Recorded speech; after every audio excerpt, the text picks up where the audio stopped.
My name is Denise Lange. I'm a researcher at the German Aerospace Center, and I was responsible for conducting the study PET Café in the envihab. The institute conducts super target research in space and flight physiology, or radiation biology, space psychology, operational medicine, and many more. We wanted to examine whether the evidence of acute caffeine effects, which have been already extensively studied in the laboratory, can be translated to the real-world situation. The aim of the study was to establish whether the real-world coffee consumption during a busy work week helps to counteract with the impact of inadequate sleep on, for example, attention and cognitive performance. Undisturbed sleep of an appropriate duration, for example, more than 7 to 8 hours on weekday nights, is important for people's life well-being and health, and even more essential for alertness and cognitive performance.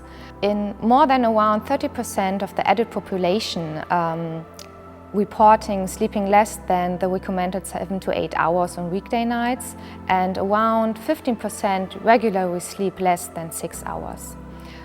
Sleeping less than 6 hours over several nights can have a considerable impact on people's life, for example, increasing sleepiness and impairing vigilance and attention.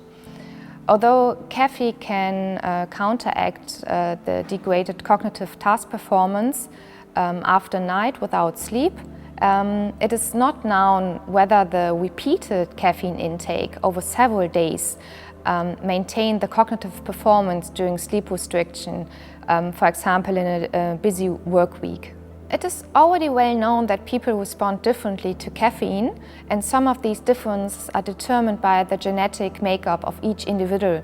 So we wanted to make sure that the participants of the study were sensitive to caffeine intake. So we only selected people with a variant of the gene, and we call this ADORA2A. The gene encodes for a receptor to which caffeine binds, and this receptor is responsible for the wake-promoting effect of coffee. In the end, 26 participants with this special genotype completed the study.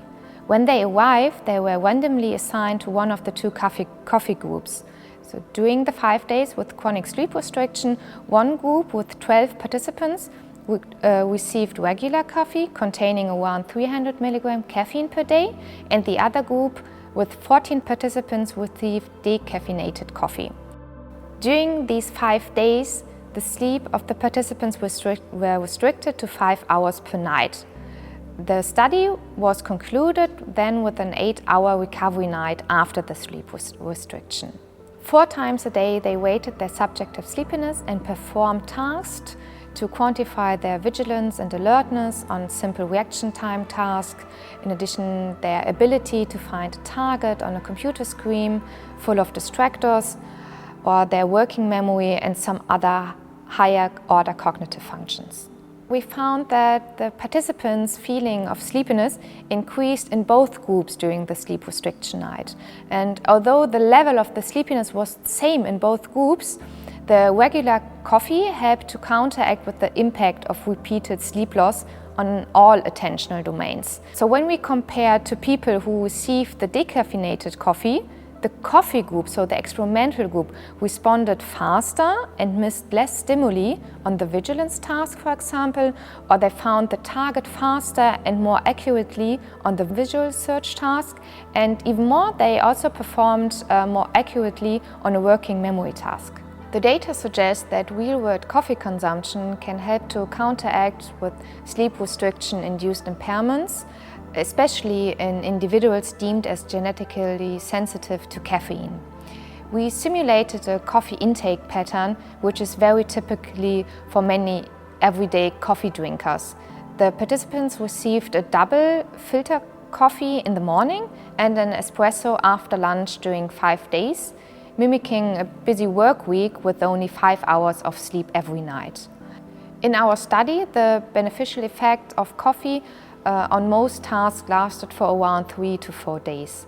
And on the 5th day of sleep restriction, the performance was no longer improved when we compare the experimental with the control group. Thus, we can say caffeine and coffee cannot substitute for sufficient sleep.